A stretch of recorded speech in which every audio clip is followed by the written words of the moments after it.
Hey, what's up, everyone? This is Peyton Anderson with Next Level Athletes. I'm thrilled to have Markeith Browning II on the podcast today. This past season at guard for the Milwaukee Panthers, Markeith appeared in 14 games, seeing limited action due to injury. However, with this time on the court, Markeith averaged 4.4 points per game and 2 rebounds on 46.9% shooting and playing nearly 13 minutes a game. Markeith, first of all, thanks so much for coming on today. Appreciate it, bro. Thanks for having me. Of course. And let's start with your recruitment process coming out of high school. What would you say you found anything eye-opening from the process? Anything you found difficult? But on top of that, what ultimately led you to Milwaukee? So I had a different process than the regular high school. I played some public school and went to prep. So I went JUCO. I wasn't eligible to go. So a lot of my recruitment came when I started playing prep. It was pretty good. I got that's when I first started getting coaches approaching me, learning how to speak to them and building bonds like that. But, I really got recruited out of Coffeyville. And, when Milwaukee came, it was late after tournament. So just the eye-opening situation about that is everything. It all comes so fast. It's a good feeling to have. Of course. And reflecting back on your high school career, you went to prep school at TSF in Georgia and played your final prep season at, how do you say it? How would you say it? Ypsilanti. Slandy, yeah, I didn't want to screw that one up. High school in Michigan, where you averaged 13.5 per game and 3.6 rebounds after transferring from South Cobb High School in Georgia. On top of this, you earned all-state honors and also ran cross country. With that being said, what do you miss most about high school in general, but also your all-time favorite memory? Man, high school. See, I always played at schools, a big student section. So just them big rivalry games and, and just having a good time at school, seeing your friends throughout the day, talking about the game, just to build up to all of that. So I say that's probably one of the best things that I enjoyed about high school basketball. So, I mean, it was fun too, but what I'm saying, that small gym. Yeah, loud, of course. And prior to Milwaukee, you played one season at Coffeyville Community College in Kansas. In your freshman campaign with the Red Ravens, you went on to win a national championship with a win over Cowley College in the NJCAA Division I title game, as well as claiming the Kansas Jayhawk Community College Conference regular season title and more. First off, what would you say you learned most from that experience? Discipline. Because we had a great season. We had great coaching and a lot of guys that were locked in, so with just discipline, staying focused, not really going out all the time, you know what I'm saying? Sacrificing. Of course. We did a lot of winning there. So I learned to be a winner there. And additionally, what do you miss most looking back in your time there, but also what you felt you improved on most and even matured in coming into Milwaukee? So looking back, the most I like I just said, we had a small gym at Coffeyville, historical gym, small gym. So, our games used to fill up. We were pretty good. So I missed that. And also the national tournament, running with the same group of guys, being in the hotels, all locked in for one goal, make strong bonds. And so really missed that. But one thing I came in Milwaukee with, like I said, just knowing how to work, coming with a business mindset. One goal is to win, make the program look good, take care of everything off the court. So just I really got mature at Coffeyville. And while on the subject, talk to me about your first time arriving on campus, started practicing with the team. What was your initial outlook and expectations first coming into the program? But now seeing a lot of coaching staff changes and players leaving and coming, what seemed every other day for a couple of weeks, how has your outlook both on and off the court changed at all, if anything? So when I first got here, coming from a junior college, everything's bigger, it's better food around the town. It's just everything's bigger. So just really excited, just couldn't wait to start, And now after going through a whole season, with how stuff went down and with the staff changing and stuff, I think I still get the same vibe. It's definitely going to be a different culture. Gotta get used to it, but it's still good people around. So of course, yeah. And Looking back in this past season in particular, as mentioned before, you appeared in only 14 games due to injury, keeping you off the court for majority of the season. Talked about your numbers already. With that being said, what did you feel you improved on most? What you thought went well? But was there also anything you might have felt you underperformed to your liking in general? Yeah, yeah. So one thing I did well this season, is I played really well defense, and that was my role for that last year's Mm-hmm. team. So, I always I took pride in regarding the man in front of me. And one thing I wish I could have did better, man, is just shoot the ball a little bit better. Take some more shots. I didn't really Mm-hmm. get much shots off, but just take more shots, be confident, and a little less turnovers. I used to get a little sloppy sometimes, but it's all Mm-hmm. right. Everything's just takes work. Of course. And additionally, expand more on your injury and keeping you off the court for a large portion of this past season. What did you take away from the experience, but also what you thought you learned most from watching on the sidelines, and what was most difficult, but also uh, what you also learned looking at the game from a different perspective? Yeah, so that's good. So like, when you got an injury and you're out for some time, I'm now during these games. Usually when you're playing, you know what I'm saying, you have interactions with your coach, but you're not really understanding everything that's going on the sideline. So like, Mm-hmm. I got to hear their chatter. I got to understand what the coach is like. Got to see where my teammates went wrong and what they did good as well. So I feel like I just got like a coach's perspective, Mm-hmm. and that can translate. So I wanted to use that when I got back in and translate it, kind of, be that kind of leader on the court. Mm-hmm. And when talking about recruitment, there's a lot of attention nowadays with athletes. NIL deals, social media plays a factor.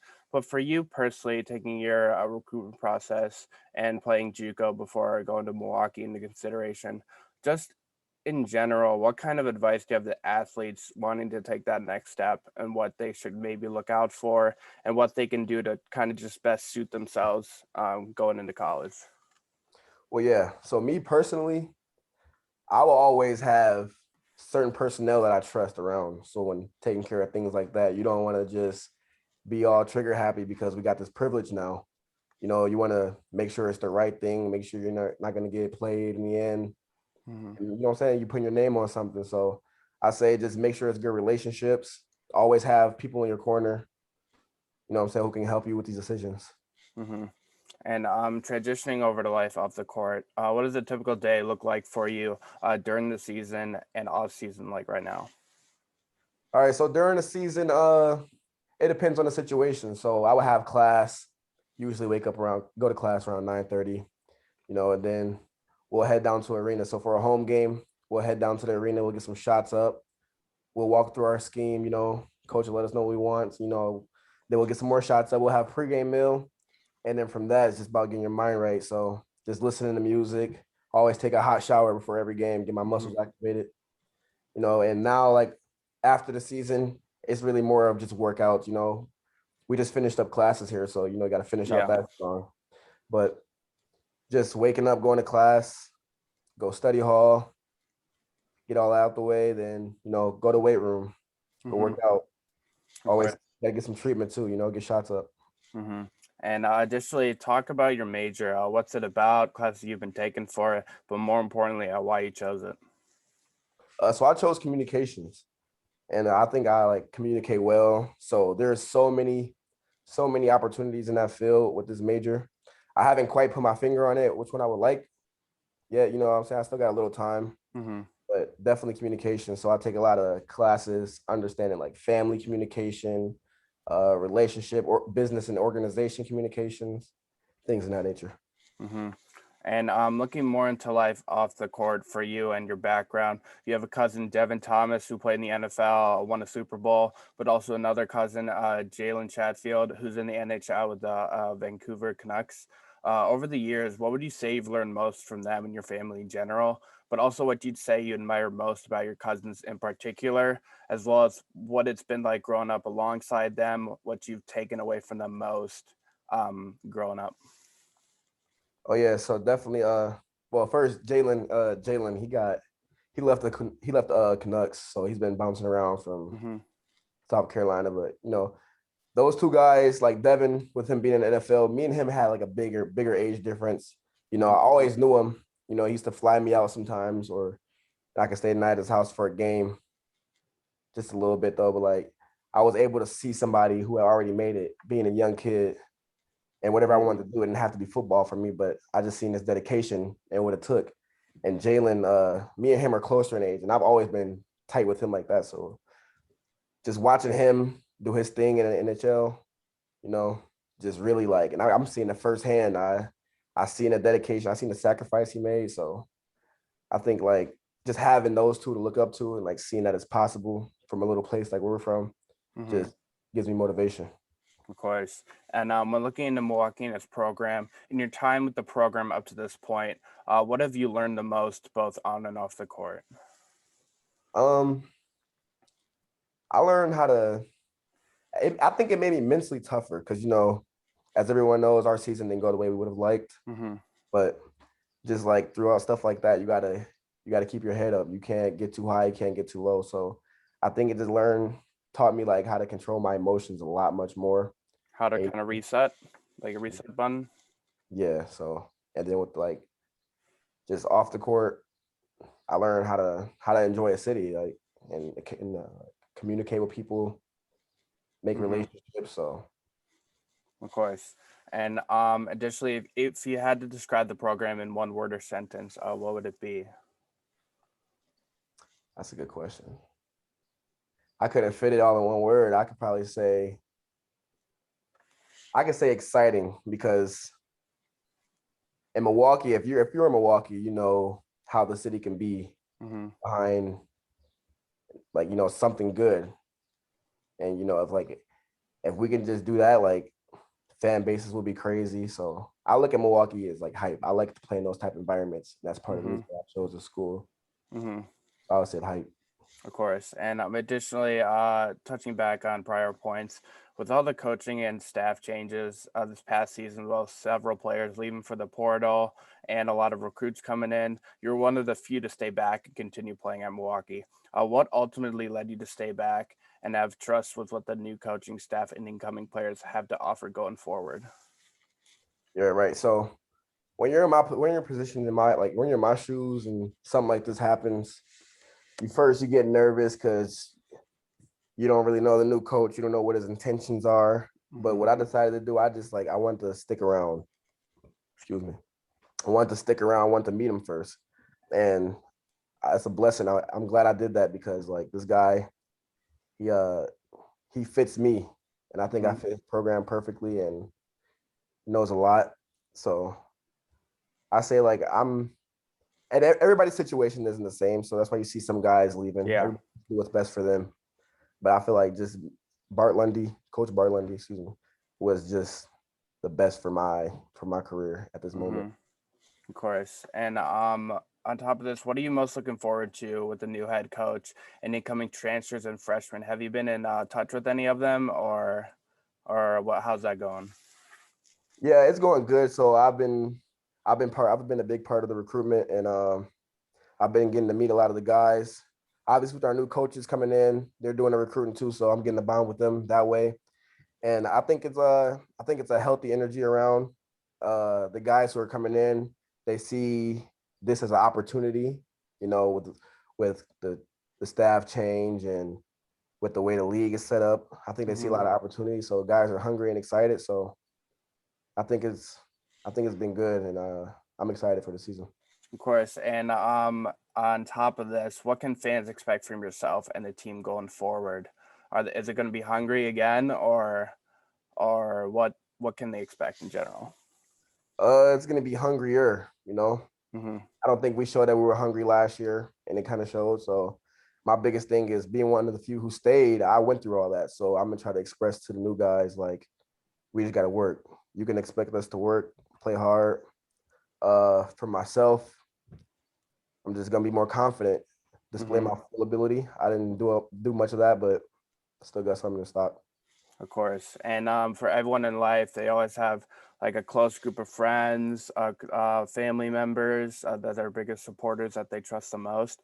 For you personally, who is this who has this individual or a group of people been in your life, and if you were to share anything with them, and if they were to be listening, what would you have to say? Well, I got a big group. I've lived in 2 different states. I grew up in Michigan and Georgia, so made a lot of relationships. But first and foremost, my family. I got 2 brothers. One younger, one older. My older brother kind of paved the way for me, made me love basketball. So my little brother, he's playing. So I'm just trying to show him what's possible. And I got my friends out here.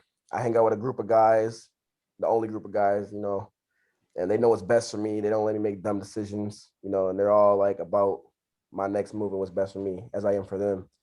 And I got my guys in Georgia as well. When I first moved there, it's like, being a 12-year-old moving to a whole different state, no family there. So when you meet those first group of guys that bring you in and, make you feel comfortable, I still talk to those same guys these days, but I got a lot of people who just were on my wagon and just push me. So.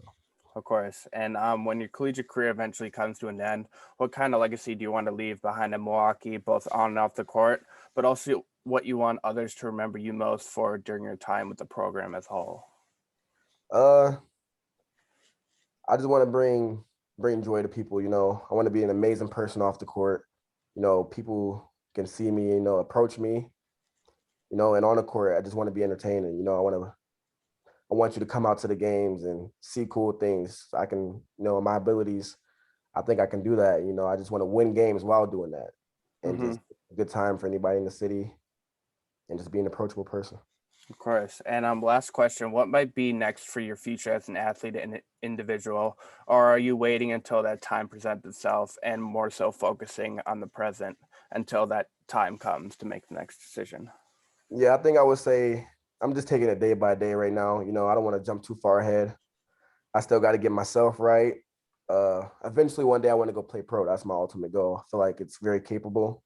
It's just all up to me. And if I put in the work and, do things right, but I just think I'll take it day by day, focus on building chemistry with my team so we can get some dubs, just trying to make a winner out of Milwaukee. Of course. And once again, Markeith Browning II, UW-Milwaukee guard. Markeith, really appreciate you sitting down, taking the time for the interview today, and wish you nothing but the best with your future, and I'll see you around. All right, buddy. Appreciate you, man. Of course.